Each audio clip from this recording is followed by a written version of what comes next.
เริ่มเลยเด้อเริ่มมีการเกียมงานเลยเด้อบริเวณเดินถัดหลวงเนาะการเกียมงานใส่บุญนมัสการพระธาตุหลวง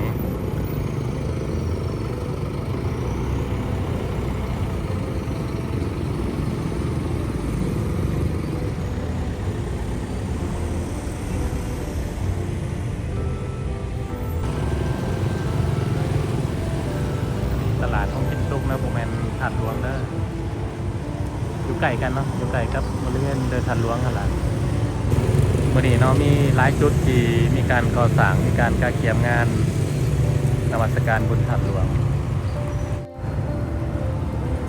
พามาเบิ่งวิถีชีวิตยามแรกของคนเวียงจันทน์อยู่ใกล้ๆกับเดินถาดหลวงเนาะท่านผู้ชม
เวียงจันทน์ยามแรงเด้อ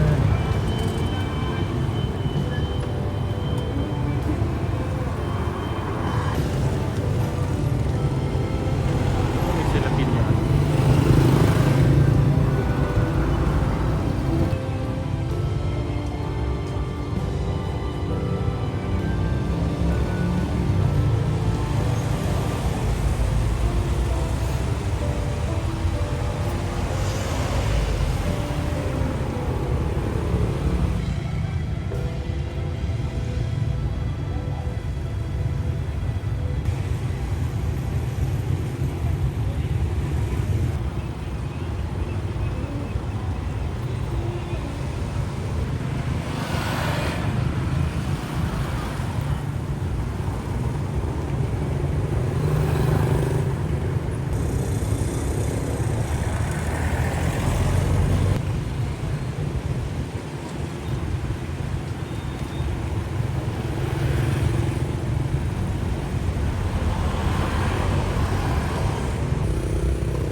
ยามค่ำคืนเนาะเพิ่นจะตกแต่งแสงไฟแบบนี้นะ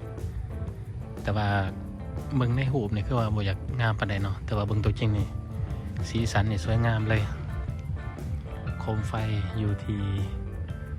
ด้านในของเดินถัดหลวงข้างๆถัดหลวงเลยนี่ตกแต่งโคมไฟ ถ่ายรูป